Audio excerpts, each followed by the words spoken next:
Hey, what's up, everyone? Welcome back to the Pack Leader Podcast. This is Season 4, Episode 3. BB, how we doing? Doing well. How about you? Not too bad, not too bad. How was it out at the food bank this morning? It was good.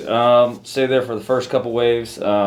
Real busy first wave. Apparently everybody has class in that second little time slot, allegedly. Right. But no, a lot of good efforts going on out there. Loaded up a lot of cars with some groceries. Helped a lot of people out. Had some guys slinging Brussels sprouts in the bags and nice. Loading up carts full of groceries and all that kind of stuff. So it was a good time. Awesome. Yeah, for guys who don't know, a lot of our alumni actually might remember the old teak house that was a big deal when we were here. Yes. Spent a lot of nights out there. It was now has been turned into a food bank in the local community, Harvest Hope Food Bank, and they do an awesome job providing meals for the community. And it's really efficient. They roll through there. There's these huge carts that we help take to cars and load them up. And the group that's actually putting it on, they are a little bit older, and so it's always nice when you feel like the community service you're doing is not just for show, it's actually valuable. Like they can definitely use the manpower, having to get it from the house all the way down to the cars. Yeah, but no, I mean, just even little things that you wouldn't necessarily think of that really help the process along the way. Like just the amount of times I heard, "Young man, can you help, pick this box, can you help bring this over here," whatever, like making the workflow move smoothly because, like you said, some elderly folks, some ladies who maybe can't lift this 50-pound box of potatoes that they're going to put into grocery bags and hand out. Little things like that go a long way as well, but also, actively loading up the groceries into the carts, like you said, taking the carts down to the cars, all the way down the ramp of the cars, doing the big kind of loop around the parking lot, in, load up, out, that sort of thing. So, yeah, it's a well-oiled machine down there when they have a little extra help. Definitely. So appreciate you guys giving us that opportunity to serve out at Harvest Hope, and thanks for everything you do for the Newberry community. I wanted to check in. Sawyer's team's been crushing it. I know the season kind of came to an end, but shout out to him for having a good season. Yeah, they so he plays the Pee Wee Football League, and the way it works in the rec league is kind of cool. So you stay on the same team like for 4 years. So it was his second year on they just call it little boys and big boys, but I think one is called Pee Wee and the other is called junior or whatever. But he's on the little boys team. It's the second year. Last year they went undefeated until the championship game and lost. This year they lost 3 of their first four games, but then they won 3 of their last 4 games. Okay. So kind of a big turnaround on the season. Yeah. And we're playing the number one ranked team in the playoffs last night. The other team jumped out to a lead. They kind of brought it back, and the other team kind of stole it there at the end. So a little heartbreaking, but great season, especially where they started and where they ended up. They had a lot of fun. They were hoping to be playing on Saturday, which I was hoping they would be too, but at least now I don't have anything to worry about as we're trying to leave for the King Open. So that was going to be a little bit of a tear me in 2 directions, but at least that's not an issue. But yeah, they really did a great job this year from starting off with such a young squad and being able to make the playoffs and have a decent season. Definitely. And for those who don't know Sawyer, that's his son. He's a beast. He's about as tall as I am. He's right now. Massive. He is the last regular season game when they ran on the field. There's 2 Sawyers. They're both Sawyer B. There's Sawyer Branham and Sawyer Blanton. Mm-hmm. And it was funny. Coach looked around. He was like, "Sawyer." And when he turned around, they both were standing side by side. And he's like, "Both y'all get in there." And they were running on the field, and somebody from the other team's parents or whatever, they're like, "Dang, those must be middle schoolers." Nice. They're a couple of big boys. Nice. Well, I'm glad they had a good season. Let's go ahead and jump into next segment, all things Newberry Wrestling. First and foremost, I wanted to thank everyone who's pledged to the pin pool so far this year. We are up to $414 a pin so far with 128 unique members, which is awesome. Tony Simmons, your buddy, is our most recent member at 10 a pin. Thanks, Tony. We were chatting the other night. We're way too late talking on the phone. But yeah, Tony's one of my best friends from all the way back middle school, high school days. So good to see his name on there, Tony. We appreciate you. Yeah, absolutely. Thank you so much. And we have 4 pins on the season so far. Kind of a slow start, but we also have 1 less open right now than we did last year as well. 5 with Kale's last night. John has 3, and then Kale has 1 is what I got us at. John, and didn't Caden Pelt or somebody has 1, I think, from Southeastern. I could be wrong. Gotcha. But yeah, I got a little bit of a slow start, but we got a few here and there.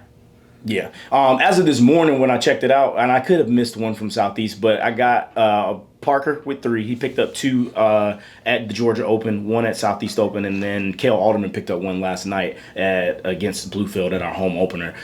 J-Rock, also known as John Parker, also known as J-Rock, he has the fastest pin over the kid from UMO. He pinned him, not UMO, North Dakota State, pinned him in at 2 minutes and 39-second mark. So that's always one of the stats we kind of like to throw out, who has the most pins, but also who has the fastest pin. I think last season it was close, it was like around 20 seconds, maybe a little bit under. So we'll see if anybody can get to that this year.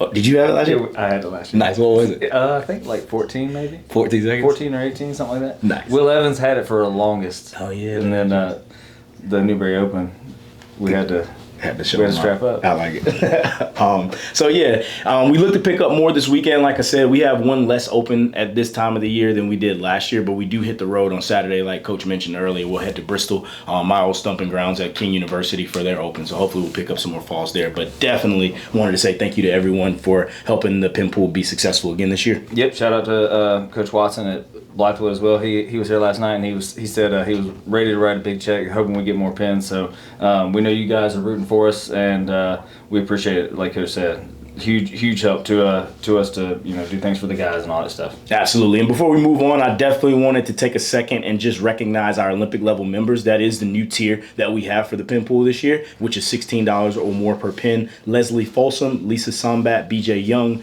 Kirsten Benden, Privet Family Chiropractic, Jacoby Benjamin, and Scott Thomas. We really appreciate you joining at that new level and help make this thing successful. So wanted to talk about our competition update. We kind of have done a lot since the last podcast. Yeah, we've been busy. We were on the road to LMU. We went down to Charleston, and then we wrestled last night. So yeah, and I think busy week. Before even that, the last podcast was before Intro Squad too. Oh yeah. So and that was a huge success. It was kind of a slip and slide, but yeah, the event itself was massive success. The match part wasn't as successful, which we sort of relived on the Yorktown. Yeah, but we kind of pre-warned them, and we hoped that the steps they took to cut that off would be enough. We actually both thought that they would be, and it just turned out.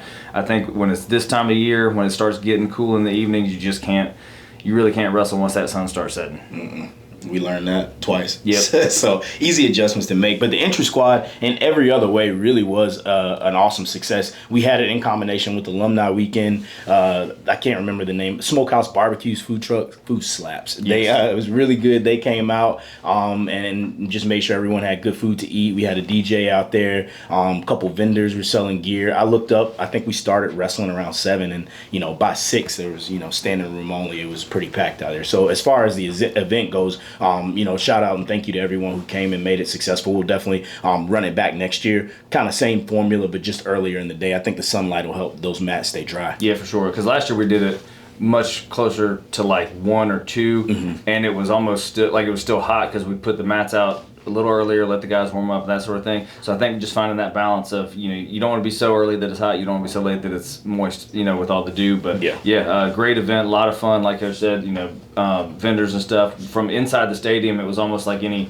tailgating that would have been going on outside of a sporting event was brought in. Just kind of like a party up at the top beside the press box, and the stands were packed. A lot of fun. Definitely. And after that Intro Squad, that was on the 31st. We traveled up to Salem, Virginia, and we had the Southeast Open. We were the only Division II team there. The only other non-D1 team there was Roanoke College, and so definitely an eye opener for, some of our guys were welcomed to college wrestling. Got introduced to Owen, a few of them. Yeah, Johnny Cunningham made me laugh. He said, "Coach, I'm not gonna lie, these guys are a lot stronger in college than they were in high school." I said, "Yeah." He said, "A little bigger too." I said, "Yep."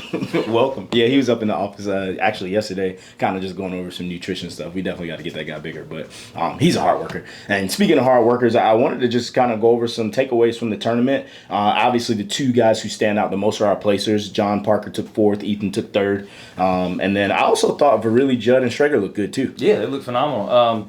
Verrilli, that last match. I think it was Campbell, the Campbell wrestler, kind of got some crazy scrambles that all looked like they were going to be Verrilli's points, and the guy was able to just kind of fend them off, and I think he might have stole a takedown or escaped somewhere or something. That there was a slight difference in the match, but Dennis did everything he could do to get a stall call and get a takedown, and just couldn't quite get the calls. But yeah, they looked great. Schrader knocked off the North Dakota State kid. I think there was some sort of a back story with that. I don't remember all the details, but I think they've been recruiting those two at the same time, and so Schrader felt really good knocking him off. And Judd looked great. I think he was in. If he didn't place, he was in a placing round. Yes, he actually was in the placing maybe round. Like fifth or something. Yep. But finished up strong. Tweaked his knee a little bit, but other than that, looked good. And yeah, good showing, especially from some of those young guys that we haven't really got to see against that level of competition yet. Definitely, and that's kind of why we felt comfortable pulling Schrader out. He kind of tweaked his knee, and after he beat that North Dakota State kid, and I felt like he knocked off some rust. I remember looking over to you. I was like, "Well, I saw what I needed to see. Let's not keep wrestling on it." But prayers up for him, and we got a couple guys a little banged up right now. So I'm sure that those who follow the program are aware. But we do got some injuries right now going around the injury bug, and so if you could just keep those guys in your thoughts and prayers, would be much appreciated. Kind of going back to Verrilli in that last match, that one was one where I feel like I love our passion in the corner. And when I say our, I don't mean me and you, I mean like our guys. Yes. But it definitely doesn't help. Nah. Because the referee does not feel inclined to give anything that he would in those situations where he feels, maybe heckled or trying to be bullied into a call. Yeah, but I worry less about those moments in an open setting, because those moments don't happen in a real tournament like Midwest or Nationals or something. You don't have 8 guys in a corner. You got your 2 coaches and trainer, and maybe 1 or 2 guys are close enough to do something. But for the most part, you got guys wrestling, warming up, helping each other out, eating in the stands, whatever. So not a problem I normally look at, but yeah, they were rowdy. They're ride or die for each other, that's for sure. Yeah, no, it's awesome. I think the ref was giving a little bit of that back end. You know what I mean? So it is what it is, but just something that kind of stuck out when you mentioned that match. After Southeast Open on November the 6th, we traveled to, where is LMU? Harrogate, Tennessee, or something like that? That's where we went. We went to Harrogate, Tennessee. They had quite a few forfeits, but we still were able to dominate in the bouts that we did put out, specifically at 125 and 149. 2 redshirt freshmen, Hunter McCullough and Kel Alderman, really showed out. I think both picked up bonus points wins, and also Pelk, Humphreys, and Marshall had good days too. Yep, W's are always good no matter how you get them. I don't even mind forfeits, But yeah, to go up there, especially taking a group that is not the group we typically lean on, and letting some guys get some mat time, and some guys who maybe have been in the shadows able to step in and be the guy at least for a night. That just shows our depth, and I think giving those guys that confidence is going to help down the road. For sure. And I want to shout out Nick Humphreys, because he's been stepping in at 57-65 due to some of those injuries I alluded to. And, he was able to pick up the 7-3 decision there. We'll get into last night as well. He got the win for us. But he won 7-3, and I'd really just appreciate him being the guy that we can lean on, and stepping up without any kind of problems or anything. So Humphreys did well. I mentioned the bonus points wins. That was McCullough. He teched his guy 16-1,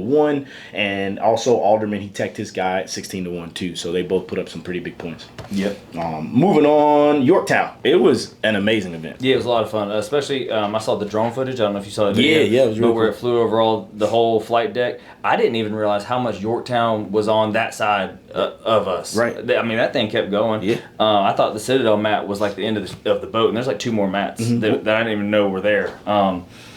But yeah, just an awesome event, awesome idea, being outside, especially being around Labor Day, sort of that whole military feel, and I think it was good. I think it kind of gave our guys a little bit of an appreciation for stuff. Obviously, like last year we had Jacoby and JP and John Parker all in the lineup, and they're all veterans and whatnot. But just kind of being on there, seeing what these guys go through, seeing the fact that the hangar, I guess it's called, is a museum. So, it's a really cool event, really cool experience. The setting and the venue was awesome. You can't ask for much better other than maybe performance-wise. Yeah, Neil Collins, he project managed the hell out of that thing and put on an awesome event. I'm excited to see it grow. I know they do have plans to grow and try to get more school representation from all levels out there too. So I'm excited to see what it'll be next year and how we might try to adjust for the slip and slide situation. Yep. So. And Neil, my wife is very adamant that you need to address parking because she sat in that parking lot trying to get out for about an hour and a half afterward. And if y'all grow it, just need to be a little smoother.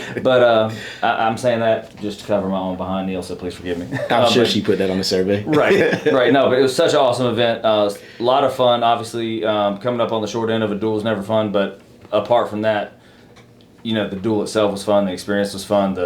Like I said, the venue was, phenomenal. You got the Ravenel Bridge in the background, looking out over the Charleston Harbor. A lot of fun. Super thankful that we got to be a part of that inaugural season. And, Dina said we were going to be part of it every year since we helped get it started, so I'm excited about that too. I love it. I kind of, when we were walking up to the boat, I kind of got chills, man. It's not few events that give you that feeling outside of the NCAA tournament. You know what I mean? When you were walking in, but that was really cool for me. So and just to put it in context, this is an aircraft carrier. I mean, like you're walking up, and it's not like walking up to a boat. I mean, it's like walking up to like a cruise ship. I mean, it's massive. And again, like it's bigger than I even realized it was because we were up on the flight deck and I thought it ended. And then I saw the drone footage afterward, and it is probably a third or maybe even 50% longer than I realized. I mean, it's massive. Definitely. And as far as the wrestling goes, I mean, my biggest takeaway is that, Lander's tough and we got some work to do, man. I think for our guys, the conversation that we've been having is make less excuses and just figure out how to get it done. And while you're controlling what you can control, can't control a slippery mat. That's how you can't control the ref's call, but you can control your effort, your hustle, your attitude, and your composure. A lot of those things that I feel like we got a long way to come with. I think those last two are key, attitude and composure. I think that's where, I've known RC for a long time. He does a great job. He coached here for a few years, and I think if I had to put in a nutshell, kind of one of the bigger differences, I think is kind of a less is more. I mean, they're just be tough, just go get it done. Period. And I think our guys, I think we've got the talent to compete with those guys. I think we're as good, technically as they are, if not better. Especially at a lot of those weights where the match started off in our favor, and then as soon as one bit of adversity that was the conditions related, not the match not going our way necessarily, but the conditions or a bad call or something like that,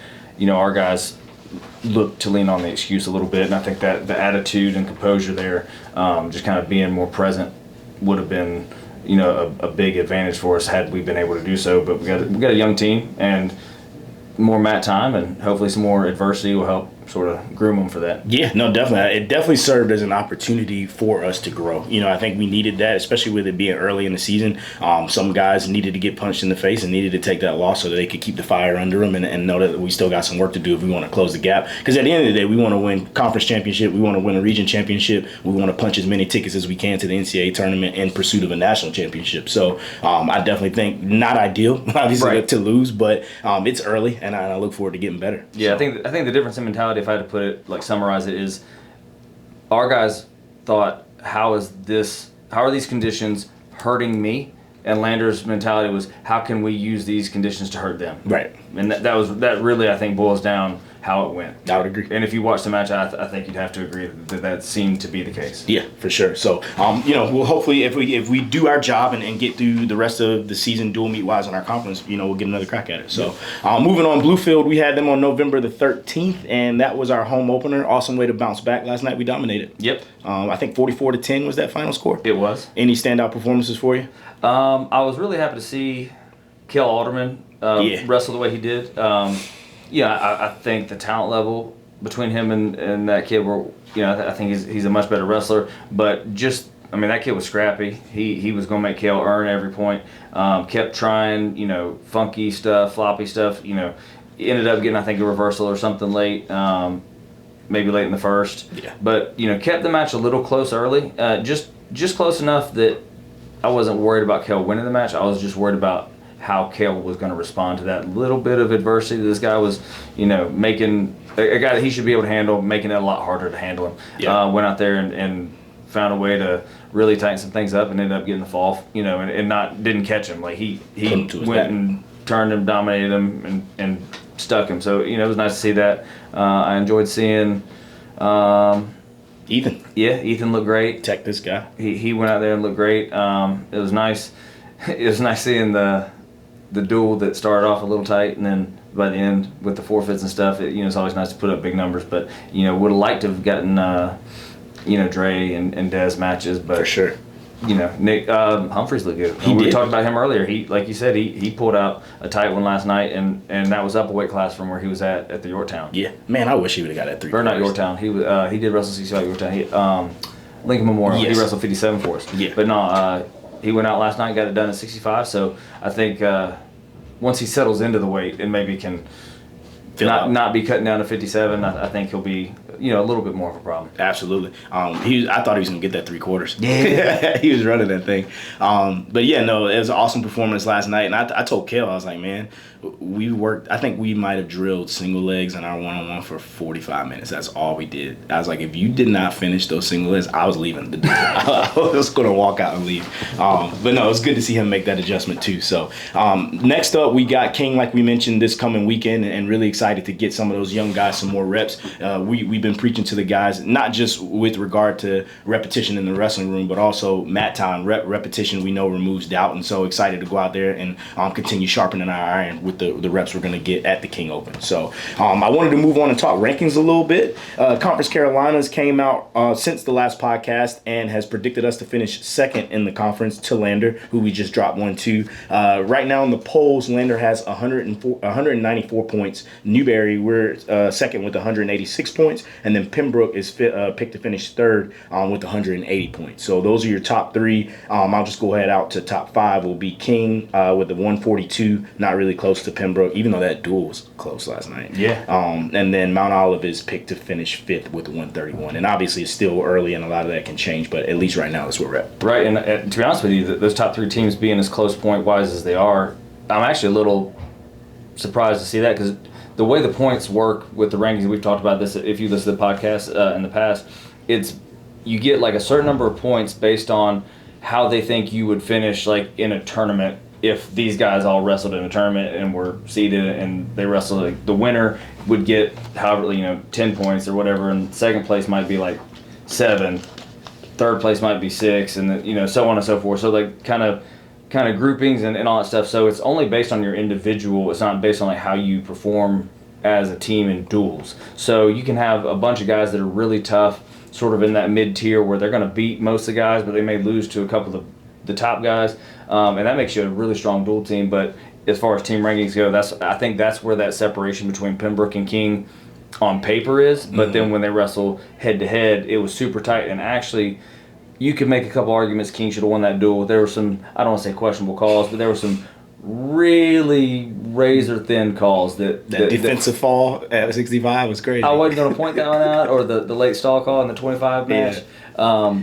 There were some things that were razor-thin that just seemed to fall one way, that really arguably could have or even should have gone the other way. But yeah, that's where, those 3 teams at the top being that tight, I think, that bodes well. I think in the past couple of years they've had a couple hammers, like top 2 or 3 in the country guys that ranking really separates them from us. But for us to only be a few points behind, I like that. And then Pembroke's right there on our heels. Yeah. And honestly, after King wrestled the way they did last night, they're probably realistically a lot closer than they seem. Definitely. So I'm excited to keep chasing the carrot, so to speak. The Open Mat came out with their rankings recently. Bo Perkins we have at 165. He's ranked number 17th in the country. Dayton Fields at 74 is ranked 14 in the country. Andrew Reed is ranked number 13 in the country at 184. John Parker is number 11 at 197, and Kel Schrader is ranked number 16 in the country at heavyweight in the Open Mat polls. The more traditional poll, which only goes out to top 12, is the NWCA, the National Wrestling Coaches Association coaches poll. We have 2 guys in that as well. That's Dayton Fields, who's ranked number 12 in the nation, returning qualifier and Super Region 3rd place when he was back before, right? Dayton Fields. Oh, yeah. And then also John Parker, who's Super Region champ and national qualifier from last year. He's ranked number 10 in the country right now. So looking to get more guys on that poll and to keep climbing ladders. Yeah, Coach, we got the 5 heaviest weights are all ranked in the open mat. You got to do something with them little guys, coach. I'm trying, man. I got these big guys. I'm trying, you know, man. I I'm got trying. I got to step it up. I do. No, in coach's defense, we had freshmen in the lineup from 25 to 65. These last few duels. So no, we got a young team, and I'm super excited about where we're going. But it is nice to see some of our older guys get the recognition that they've been working the last few years to get. Yeah, I need Devin Moore to just quit his job and come. I'm about to wither away. I can't do many more one-on-ones, man. Like, I've been weighing out like 155 at the end of practice. I do one-on-ones every morning, but the amount of mornings I see you there are crazy. I'll pull up and coach's car will be there, and I'll walk in like, man, coach is having late nights and early mornings, burning both ends. It'd be like that. It'll pay off. So, but anyway, that's all we got for you for all things Newberry Wrestling. I wanted to shift gears here, and we had an awesome interview for our pack leader interview with Chase Gamble. He was actually only with us for 1 year. Yeah, 1 year, in which he talks a lot about on the interview, and I'm excited for you guys to listen. So here we go, Chase. I have to put like two different things in them, you know, like Yeah, they send you like the pack of them, like 3 or 4 different fittings, and I would have to put like one on the left and a different one on the right. Yeah, this one's got it, but it's like the ones that hook over behind, so they don't really hit my ear. But it's a good one, man. They work good. It's good for the trips, man. People don't come up to you when you're on those trips, and if you got headphones in, they think you're doing something important. So I'm always doing something important. That's awesome, man. So what's going on? You going no camera with us today or what? No, I'm sorry. I thought I was. Oh, there we go. Oh, I am sitting in my car though, man. I just one of the girls I coach, middle school girl, she's traveled. Her brother's fought with me for a while. She's had like 20 something MMA fights. She runs a breakout session at her middle school. She's one of the only 2 girls on her wrestling team. But there are 22 girls that come to this 1 hour session in the middle of the day, and they learn wrestling. nice. So I just taught 22 middle school 7th graders in there. I just took my wrestling shoes off. Nice. Dang, I didn't realize you were allowed that close to middle school. Hey, special things you can work around in the system. As long as you know people, man, they could just change some numbers here and there. I hear you. That's awesome. Man, good to see you guys for sure, man. I can't tell you how excited I was for Deral to reach out and ask me. I was really excited to do it. Against my better wishes. No, that's understood for sure. I watched a couple of them to kind of prep for it. I saw you were fucking co-host, and I was like, oh man, but it'll work. You already knew what time it was. Yeah, I mean, I've been in Uzbekistan, so I've been dealing with a lot of difficult individuals. So Nice, man. Well, yeah, I appreciate you joining us too. I know you're super busy with everything you got going on, but I definitely thought it was worth it to reach out and see if you had some time to hop on the show with us. I wanted to definitely talk about everything you got going on, traveling, world championships. I know you're cornering Spears, I believe. But before we get into all of that, I wanted you to just take an opportunity to introduce yourself to everyone listening and watching right now. Tell them who you are, kind of when you graduated from Newberry, and all that good stuff. Awesome. Yeah, man. Chase Gamble, man. I played football in Newberry for 4 years. I was a captain in a gray stripe on the Newberry team under Coach Knight. Really, when Coach Willis started, we were part of that group that we lost our names, and then we became the Wolves my senior year. So that was kind of cool. I'd kind of made friends with a lot of the coaches. I worked at a local restaurant that everybody knew about, and they would come in, and I made friends with all the coaches. And I remember I started fighting after football, and I was lifting weights with Coach Valak, and he looked at me one day. Matt Wade had gotten hurt right before the season had started, and he was like, "Hey, you didn't redshirt, did you, Chase?" And I was like, "No, sir." I was like, "Man, if I can come train with you guys, I can't explain. I got to fight in 3 months. It would be the best thing in the world." And he was like, "Chase, you didn't redshirt. You can wrestle with us." So I had the opportunity, man, that fifth year to man, I think I probably almost in 30 matches. I was right at 500.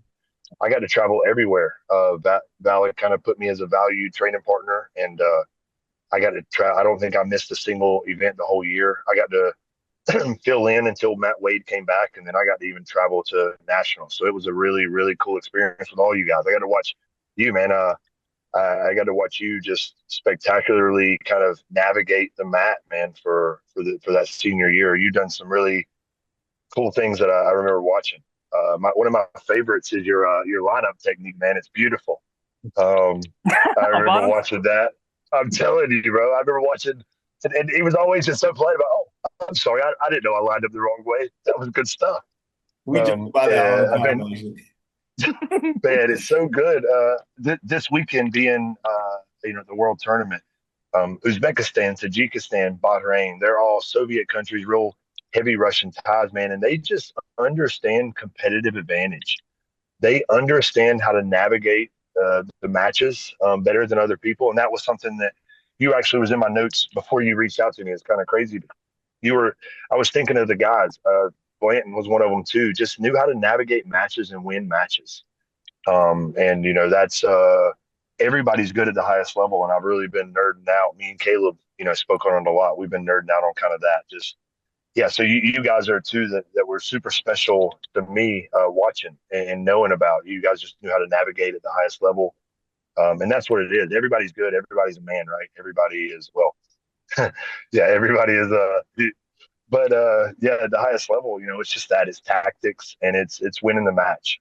So yeah, that's kind of me now. I'm a Team USA coach for two of the world organizations. There's one called Gamma, which is more known in the Southeast. It's Global Association of Mixed Martial Arts, and the other is IMAF, the International MMA Federation. And they both compete on a world stage. They both have Pan American championships and world championships. Both have 70 plus countries that sign up for youth and adult. And I'm the head coach for both youth organizations, and I'm a lead assistant on both of the adult organizations. So I have a really cool opportunity every year to travel for this flag, which, by the way, is the only flag in the world that stands for everyone. It's super special. I hadn't really had a lot of, you know, that oomph pride until this weekend. Really, man, this week. It clicked, it hit me in the face real hard. We were the only country in the entire place that's free. And with everyone coming and commenting on our election and commenting on, you know, that was a really cool and humbling thing. So that's why I hung the thing behind me. I carried an American flag into my practice room yesterday and I hung it up. I think it's kind of like a cloak that we were wearing. We gave away 5 American flags. Wow. Wow, that's awesome. Wore them things around the tournament. Oh no, I'm so sorry. I hope y'all can hear that. Yeah. You're good. No, it's interesting that you kind of mentioned that. I actually saw like not too long ago. It was like a flag special of some kind, whatever, and it talked about how not a lot of countries like put like the value on their flag that we do, and it was just interesting that it also referenced like as far as like in the states, like South Carolina is the state with the most state flag pride. The palmetto tree and all that stuff. But it's interesting you mentioned that because that's actually like an article I read not too long ago, and how we are one of the few countries that puts that much pride and like symbolism into our flag. So to hear your story of seeing it firsthand play out is really cool. Yeah, it was really cool, man. It kind of fired me up. I've been definitely got some there's some songs that are clicking through my playlist now, and I got to go to St. Petersburg the week before. That's something I get to do too. Is I get to have the opportunity to coach some professional athletes. Chris Honeycutt, Division I finalist, Edinburgh. Just an absolute stud, and he competes for a Russian organization called ACA. And we were in St. Petersburg, and he takes a particular pride. Man, we come out to an American song every time. We carry the American flag when we go there. But even in Russia, man, I had to download Telegram this last time because Chris Honeycutt won. We went into 3 little bars afterwards, and all 3 of the places realized who he was and put his fight up on the screen. Oh, That's wow. awesome. Man, I had to download Telegram. I've got 2 or 3 friends that checked up on me last week from Russia, from St. Petersburg. Nice. And it was really just kind of a real humbling, like, man, there's a lot of like maybe not misinformation, but the ones at the top that lead a lot of times have led us to believe it's a lot different than it is. The level and down on our level. Right. The political friction at the top is there, but the respect and appreciation among the regular people is also super high. Like when Rudis released the Dave Schultz shoe and called it the Sly Fox or whatever, but they named it in the Russian language or whatever. That was their nickname for Dave Schultz. Like Dave Schultz was like several Russians' favorite wrestler. which is Yeah, like crazy to think about. So like that, yeah, it speaks to that. And like there's an appreciation among people of like, I'm going to respect and appreciate greatness when I see it. man, special. It was really special.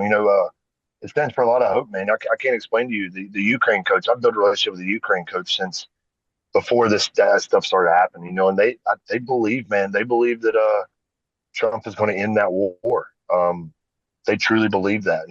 I'm talking about come to the point where they come up and thank me I'm going to go back and pass it. Hey, Trump, man, they're thanking you. Right. But Like you talk to them they on a come regular up and basis. yeah, they come up and thank me about my president. Everything from things that I didn't even think about. There's guys who we met, college kids who into logistics. They're masters in. And he's like, listen, logistically for the world, it just made everything better for all of us. We will all make money now. Like I didn't. That was hard to grasp for a minute. I went home and I watched 100 fights that day, but fights wasn't what was on my brain sitting in the room. I was just trying to grasp. And I had 3 students come up to me and tell me just how business wise and logistically, analytically, like, there's so many different angles that they said that, it is just good for the countries. And you wouldn't think that being Uzbekistan, who is kind of Soviet overseen, and China, I believe, plays a big role in there. And, but they're under a thumb, uh, and they look to us, man, for hope. Probably the hardest thing that happened for the weekend is we got to take pictures with Iran, and we had to black their faces out on social media, man. Dang. They're trained to not like us too well. Their government doesn't allow them to interact with us that way. And they asked us, please, it is okay for it to be the team. We can say we can't have our faces on your pages. And that one hit kind of deep. That one hit deep. So yeah, man, it's been a really cool couple weeks for me to be out of the country and kind of growing up in the age we grew up in. I think we're all pretty close in age. 34. Like, it's hard. Unless you come from a rootin' tootin' family that was military, it's hard to really have a lot of patriotism with what we've been kind of flooded with. In the social media over our last 10 or 15 years. There's a lot of questions like what's right and what's wrong. And this was the first time where it was like, man, none of that shit mattered. Right. It was literally, bigger than that, and they just had so much hope and so much belief in us. It was really really cool. That's Well, you need to awesome. come to practice sometime, man. You'll hear me talk about all the stuff that's right and what's wrong. Hey, I know all rooting too. I love it. Hey, listen, I had a recent little spurt with a little bit of faith, and I've been going through some craziness and this, for lack of better terms, man, discernment. I want to thank you when I clicked on one of the first ones. It was an Easter weekend one, and you actually said something. And I heard it, Christ is risen. I was like, okay, I know I can't. I'm not going to go off on an excerpt, but I can at least say, hey, man, over the trip I had a lot of. I got to sit beside a guy coming back from a missionary trip, so there's a lot of complete discernment, complete. Only way to explain it is God put people in front of me that He was supposed to.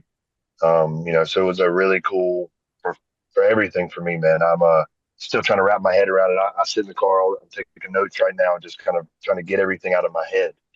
So yeah, it's really it's just cool top to bottom. That's awesome. Definitely, dude. And what's some takeaways for you guys as far as like how Spears finished up? I saw he did really well. And I know, coming back, speaking of taking notes, you guys probably got a lot of notes for improvement and things he wants to make adjustments on. Tell me a little bit about that. Man, listen, so Caleb, if you know Caleb, he's a real kind of high anxiety guy. He's kind of got You don't say. but it's hey, but when you watch him compete, what happens? All that goes away. Yeah. He kind of locks in, and I've really built a relationship with him over his fighting. It's almost like that. That's like that's his fuel that man, he focuses it and harnesses it for the match. listen, I no question. I told the guys this weekend I hadn't used this stuff a lot. It's cool because all the guys I coach, like Caleb's a real spirit, real religious, real spiritual.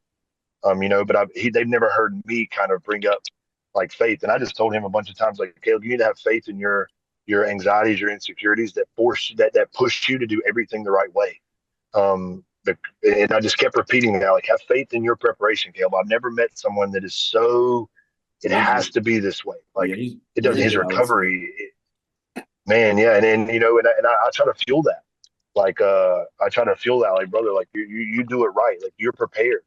If the quick note on Caleb is if he would have realized between first and the second round, the statement he realized between the second and the third, he would have came home with a belt on his waist and he would have beat the upcoming two-time world champion from Tajikistan, who, by the way, is going to come and stay in my house for 4 weeks in the summer and train with Caleb. Nice. I've already got the letter in works from our IMF president, um, Kasim.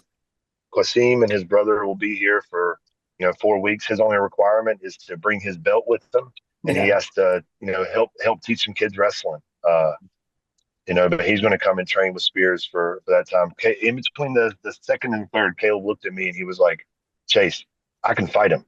I I can fight him. I can just beat him up. Chase, I can beat him up. I'm better than him." That was our conversation in the corner between the second and third. And I just looked at him and was like, "You damn right, Caleb. Now go prove it. Prove it to yourself. Prove it to everybody else." And he went out there in the third round and took it to Qasim.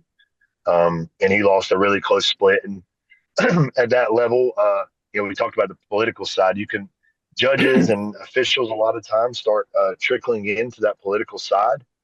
So the USA doesn't win many split decisions. Yeah. It just doesn't lead our way. And then all the countries come up to us like, "Man, how did you lose that fight?" But I think he lost it, and by a couple of little positions, and we've got the notes for it. It's hard as Caleb's trying to become a full martial artist, man. He trains full time. Um, so balance in between what you need to work on. And he found himself in a few positions that were jujitsu positions, and he loves jujitsu. But for fighting, some of those positions, he it was down to a hair, and instead of wrestling back up, he pulled to his butt a little bit and hung out on his hip. And that was something I hadn't seen from Caleb, really. But he's dove into jujitsu, man. He's on his way to getting probably getting a purple belt, that type of direction. So he kind of dove in and he realized it. He was like, "Yeah, man, those positions I got to make sure I get back in." He just settled for a few positions that he hadn't settled for before, and in between that second and third, he made that decision. And you saw Caleb really turn it on between the second and third, so it was really cool. And in the U.S., everybody wants to rush, rush, rush. Let's turn pro. Let's turn pro. You're running out of time, and I mean, you watch guys make it in 6, 7, 8 fights. You don't need a lot of time. Right. You have to be ready when that time comes. Right. And Caleb, I believe, has made the commitment to. I'm thankful. I'm kind of pioneering with a couple guys the national effort to compete internationally. And Caleb made a commitment, come back for one more year, to develop for one more year in an amateur program. And he's got his eyes set on a world title, and he's going to follow suit just like Kerry Miller lost the year before to the defending Dagestani world champion, who beat Kyle Snyder in 2008. So yeah, he Magomedov was one of his last name. He beat Kyle Snyder in 2008 in the Olympics, and Kerry lost to him. That guy was an undefeated amateur, 22-0. And Kerry, that was one of Kerry's only two losses. Kerry's other loss was against a Dagestani future world champion who won it the next round. So, Kerry lost twice to two world champions, and he made the commitment last year against a lot of people's wishes to go pro. And now Kerry's sitting at, I think, 16-2, which is almost unheard of in the U.S. Amateurs don't have a lot of fights. They're rushing to go pro, rushing to get 5, or going to a state where you don't have to get 5 fights, and Caleb made the commitment. I think it's against some of the guys' wishes around him. But he's like, "Man, it's my journey, and they can critique how they want, Chase, but I know I need to develop in places, and we're going to do it." He said, "Chase, we're going to win a world championship next year." So I wrote it down in my book. That's what we're going to do.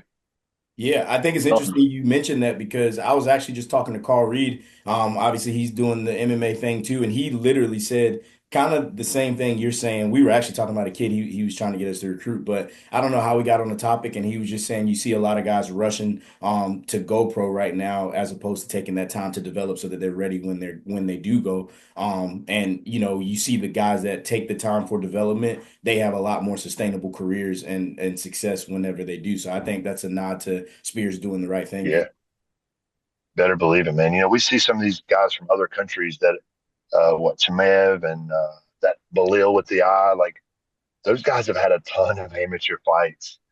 They have developed internationally, and they're just kind of grabbing a hold of people and winning fights like without even getting touched. Right.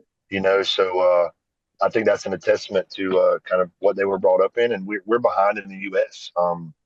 We're making huge strides for that. And Carl, listen, I can't say, I and I haven't shared this with Carl yet. There was a time where Carl was kind of difficult for me to kind of be around. I can't explain, man. This trip was, and we've always vibed, so I was always on a good side. Like we always vibed together. We always kind of done well coaching. But this trip, man, he just kind of changed a little bit, man, and for a beautiful way. Like he was so much help, man. Me and him shot so many ideas off each other, and he's just, man, he's about helping. It was really cool to be there and be on that stage again. I got to travel with him last year to Thailand, and we get to go to Indonesia in 3 weeks. I'll be sitting in the corner coaching Majid right beside him. Nice. So, Carl, man, it's a real cool thing for me, Caleb and Carl. Me and Caleb, because Caleb and Carl, I don't think they got along too well at one point. Hey, but, Carl kind of won Caleb over two. Caleb's like, man. He's like, man, Carl's really changed. I was like, Caleb, he has. I was like, it's been special. You can't help it. I was like, buddy, all we got to do is keep doing the right thing, keep working hard, man. And, that you have to change at that top level. And it was really cool, man. Our guys kind of hung out with Carl and them a lot. They came over, we ate together, we broke bread together. I'm big at these trips on cooking together. Mm-hmm. And I cooked a bunch of steak for our group. And yeah, man, I can't say enough good things about Carl and what he's doing. I'm just recently go through a crazy spurt at my gym, man. Came in for a meeting and our instructor says, hey, you and Coach Carey are no longer running the kids program here. And I got kids getting ready for Indonesia, man. So we've been kind of in a crazy spurt. So Carl's gave me some words of encouragement there, man. He's doing great things at his academy. Yeah. It's just another one of those pioneers with us, man, making sure these trips are happening for our guys, man. When Majid, when he hits the scene, he's going to be a thing to deal with. He's not going to have to fight some of these battles. Some of our guys have had to fight where they had to fight 4 or 5 fights at regional level before they get their big shot. He's going to be able to probably pick where he wants to go, man, and really build a career. So I'm excited to see kind of his plans and their goals kind of come to fruition. Definitely. And that's actually who he was referencing when we were talking to him. I think he was talking about Majid kind of taking that longer route. And it's kind of, it definitely is cool to see his evolution, man. It's not surprising though, because he's been at it for a while. I mean, he's been doing this thing for a while. And if you talk to him, you can just, from year to year hear, the development, his insight is just more thoughtful, more, like long-term oriented. And you can just tell he gets it. So I'm excited to see you and him keep doing your thing, man. What's next? I know you mentioned you going to Indonesia next. Is Spears going out there with you too? Yep. No, so Spears is going to take some time and kind of just recover a little bit, get back to training. We've got maybe with the change that we just recently had, we had a lot of fundraising efforts with the youth and the adults kind of together. With me being pulled out of that program with the youth, I felt that it wasn't done necessarily the way I would have liked it to be, of course, right? And I don't know if, my place is going to be around there much more. But I still operate with the guys. Like the guys, I still get to work with them some and all of that. So I think maybe 3 or 4 of the adults are going to Indonesia, and then I have 5 kids personally from my program that all won nationals in June, and they made the team. So it's Jakarta, Indonesia, from I think December 3rd through the 9th is the youth, and then the 9th through the 15th are the adult. Okay. So we'll have probably our biggest team as adults, and definitely our biggest team is youth. I think our youth may compete this year with the world and finish in the top 2 or 3. And our adults, we're going to be in the top 5. We're starting to bring numbers. Fundraising still awful for MMA in the U.S. Other countries, almost every other country, their governments in some way, shape, or form pay for their trips. It's a real prideful thing to take teams to amateur. This is like the Olympics in MMA, which the UWW just recognized GAMMA as the leading organization for pancreation. So youth MMA, adult MMA will be in the Olympics at some point soon. Nice. And so that's kind of the direction. You'll see me and Carl, man. I promise we're going to be on the Olympic coaching staff for Team USA. So that's kind of the development of that as a whole. So it's just been it's really cool to see it Yeah. kind of develop. That's awesome. And it's exciting because, obviously the whole goal of this podcast is to kind of highlight guys who were leaders of the program when they were here, but also are out leading the front in different respects, like now, currently post graduation. And you were definitely one that came to mind. I remember bumping into you out at Virginia Beach. You were coaching some guys up out there, and it's just really cool to see you guys, being the leaders at this thing as it starts to grow. And I appreciate you joining us on the podcast. I wanted to ask before we wrap up, if you think about your time at Newberry. I know you were only with the team, for a shorter amount of time after football, but what are some moments that stick out to you beyond just like the competition side of things? The ones that you can talk about anyway. No, understood. Yeah, uh, man. I talk first, so just real quickly, like I put a lot of leadership skills that I have now that I've kind of worked on developing over the years.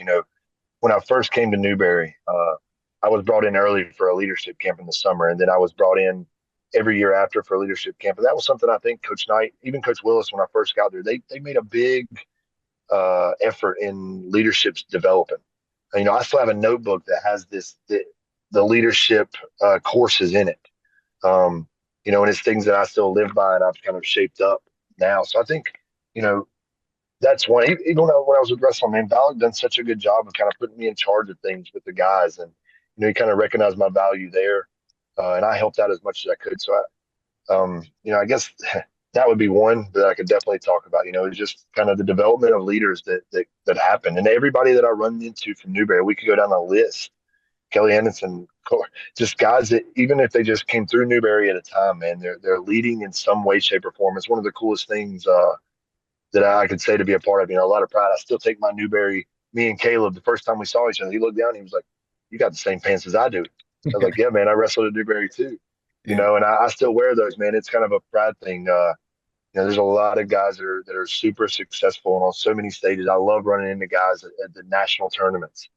And then now, like, with Caleb being somebody I train with all the time and seeing Carl, it's really cool to see kind of the meshing of a bunch of people that came through Newberry. And it's hard not to say that Newberry played a huge role in that. Such a small town place.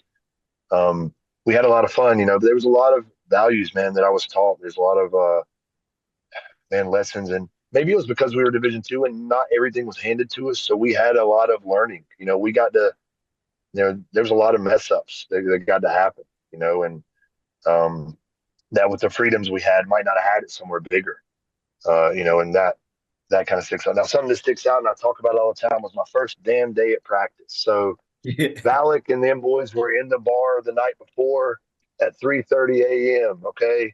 And he laughed when they walked out the door and said, "Hey, I'll see you in an hour and a half." I showed up in front of the president's fucking house 2 minutes late, Deral. 2 minutes late. I didn't think, man, I jumped right in. Wade jumped on my back. I carried his ass 19 times up this thing and I ran around.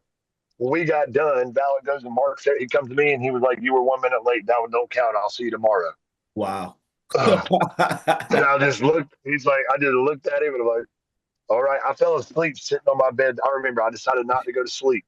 And I fell asleep like this, sitting on my bed, waiting on the alarm go off while I would go to the president's house. Yeah. And I'm almost positive they only stayed at the bar to keep me up that night. So that's one of them. One of the things I talk about all the time, man. Blanton showed me more time than he should have when I was there. They were guys, but Blanton really kind of opened the door for. I was a coachable guy. I really wanted to freaking get back. I wanted to contribute. I wanted to get off freaking bottom. I wanted to get off bottom at heavyweight. But Blanton just spent a ton of time kind of coaching me, and that kind of opened my eyes. Even at that level, like I tend to get, because I was coachable. Even now, man, my former instructor, because I'm coachable, didn't get a ton of coaching. And it was really cool. Blanton really poured himself into me, and it kind of built the relationship me and him have now. When we go out and have a great time when we come in, he comes in and teaches awesome, and then we have to send each other our clothes back and forth because we left clothes, and so it's always fun. We always have such a good time, and he comes in and pours his heart out to the kids when he teaches. So that would probably be my three big things. I could go on for days, man. The Central Missouri trip was one of the coolest trips I went on. We went on that 14-day trip to Indianapolis, and I placed. I got all the Hey, top eight. I listen, remember. I'm Hey, I'm I'm glad Jake you mentioned that. Christensen. I'm glad you mentioned that because I was hoping because when you talked about Caleb in the corner, like between periods and like that confidence he had, or just sort of like the little quick chat that like you saw something change in him. It reminded me of that match you're wrestling number one or two guy in the country at Midwest, and it wasn't going great. No, And it wasn't. Maybe that was the fourth time he was turning me. Maybe. it's like 13-1 or something, and you're like, all right, well, now what? And I said, I was like, defall him. You're like, coach, I don't know what those words mean. I'm like, okay, so you got to pin him. And you're like, yeah, coach, I'm on bottom. I'm like, okay, yes. All right, here's what you're going to do. He's going to throw legs in. You're going to roll to that side, hold his leg in so he can't take it out, grab his head, pull it to your chest, make him read the front of your singlet, and just hold him on his back until you get the call. I'll be damned if you ain't make it happen. This is the most coachable person I've ever met. 12 seconds later, I'm losing my mind in the corner, and Chase is getting up after sticking to like one of the top guys in the country. I'm like, well, yeah, so it was awesome. Crazy. That's awesome, man. No, that's yep. I was saving that one for the last one, man. That's obviously, I still got the poster, man. Valak made me a very slack poster, but it's a poster. It's all black and blurry.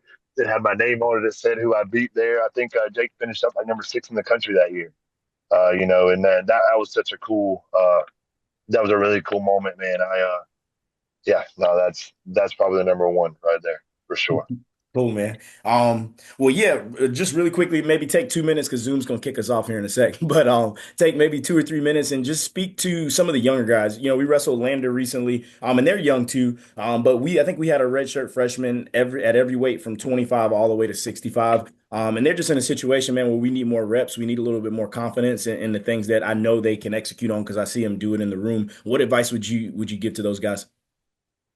Man, believe in the process, man. If you're young, now you're a senior, get your ass in gear.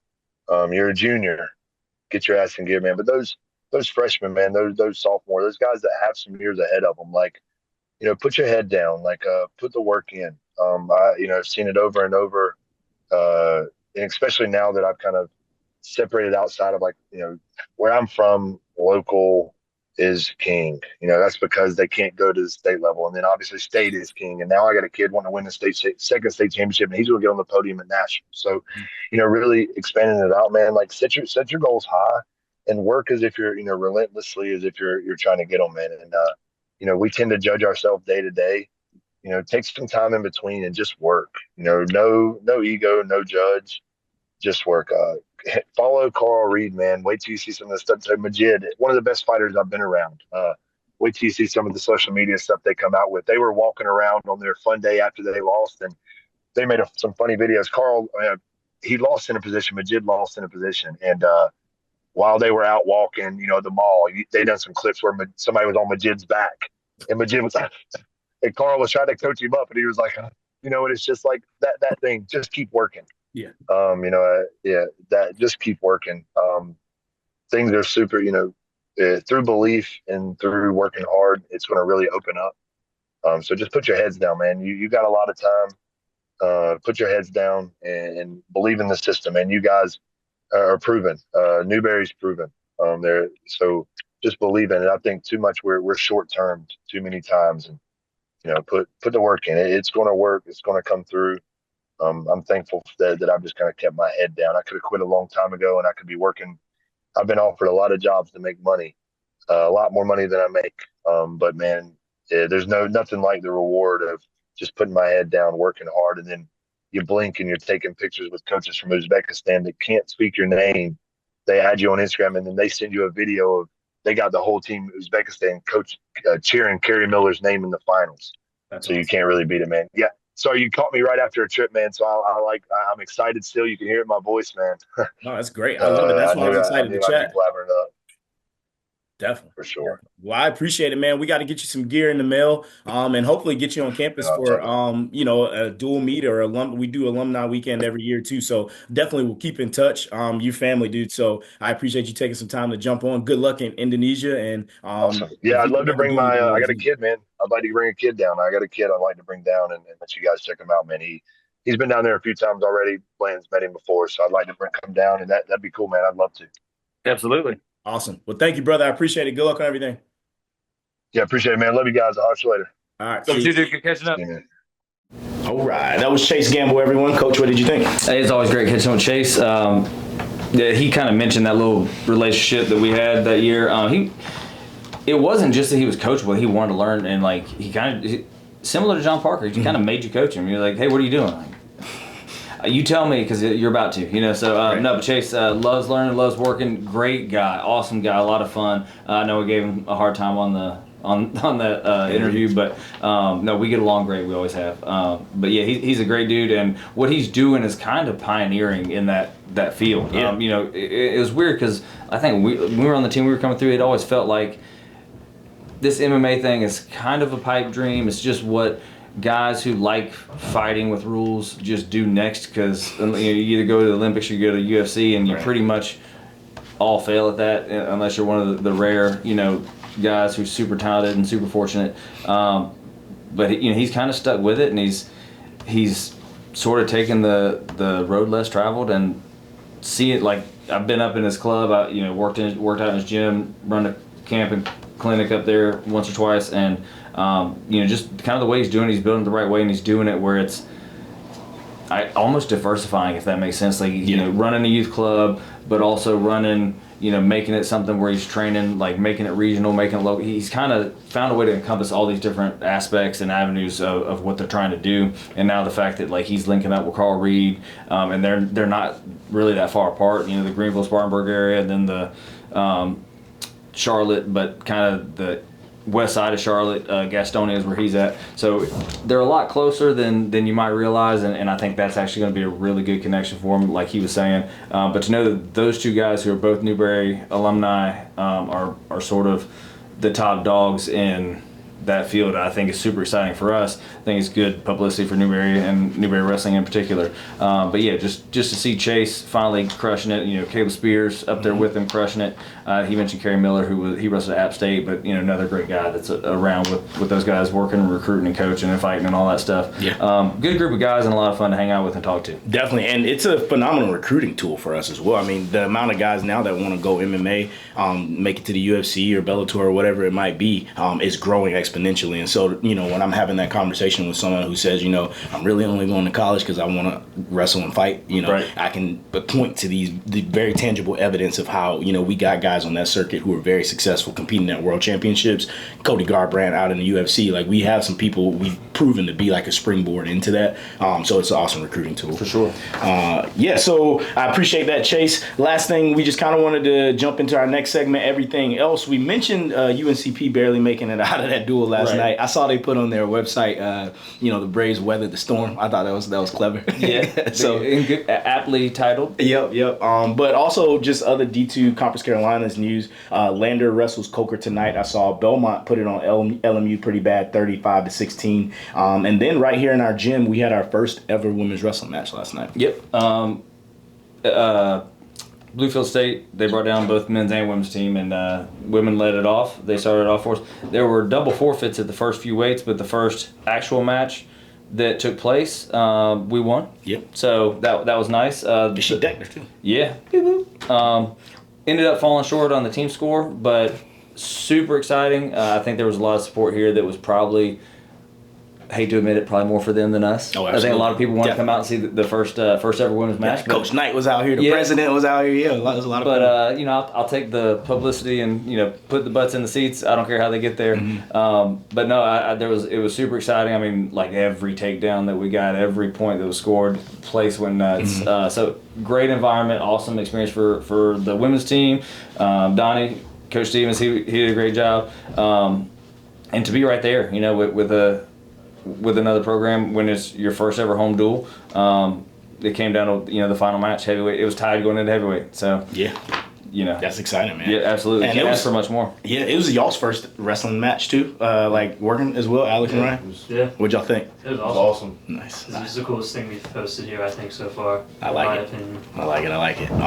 Yeah, so hopefully I'm excited to see them continue to grow and fill out some weight classes and compete at a high level because he's been doing this for a while. Might have been on the NAI circuit, but he's proven that he can produce. So I'm excited to see what he does with the program. Absolutely. All-Star Classic is coming up. I wanted to go through that, the match order, the NWCA All-Star Classic. That's the same governing body that is our Coaches Association. They put on, I mean, this has been going on years since we were in like high school. But it's a huge event where they bring in just the best at each weight class against different divisions. And at 110, I'm only going to hit the ones that are non-D1 because everyone knows the D1's win. So one matchup I'm excited to see, and we'll actually be in Bristol, so we got to find somewhere to watch this on Saturday night. Yes. It's November 16th.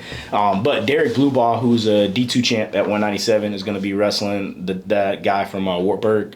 I don't know how to say it. Masoma Edne. Yeah, Massimo. Yeah, whatever it is. But Yep. he was at Wartburg, won his title, went to Wisconsin, signed with them, and now he's back at Wartburg. I don't really know what's going on with that, but do you know anything about that? I didn't realize that he was back at Wartburg. I thought you were introducing him that way because he had been at Wartburg. No, he put up this like long post about thank you.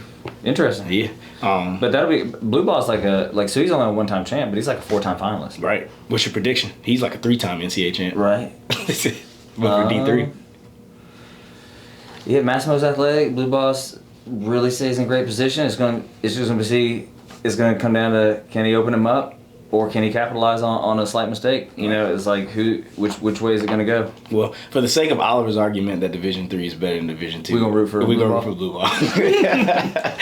So yeah, there's a bunch of different matchups. You can find that information on Flow Wrestling, but I'm excited to watch some good wrestling on Saturday. That's November the 16th. So other general news that everybody probably knows about: Gable Stevenson going back to Minnesota. I thought was pretty wild. Bananas. But hey, a good pickup for them again. Right. And Marcus Blaze, everyone was kind of, chomping at the bit to see where he was going to end up, and he's going to Penn State. So I think the jury's still out on what Bo Bartlett's going to do, but I know Marcus Blaze is going to Penn State. Yep. So I wonder how much that's going to impact his decision. Bo's decision. Yeah, that's a good point.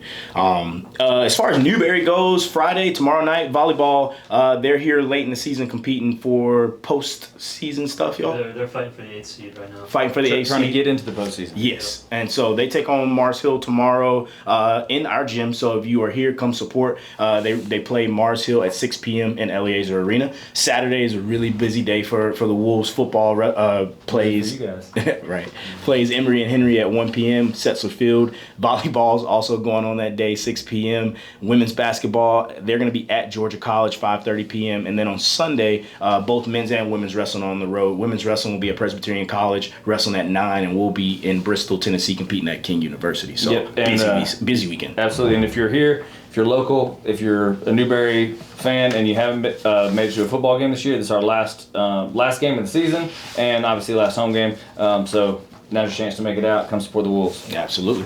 Well, that's all we got for you today. I really appreciate everyone tuning in, and we'll be back next month for another episode. But in the meantime, you can watch the podcast on YouTube like you probably are right now. But if you're busy and on the go, you can always stream us on Spotify and on Apple Podcasts as well. So we appreciate your time. If you haven't already, also give us a follow on social media, Instagram, Twitter, all the things. You can find us on Facebook, there. So, you name it. Yep. So appreciate it. We'll see you next month.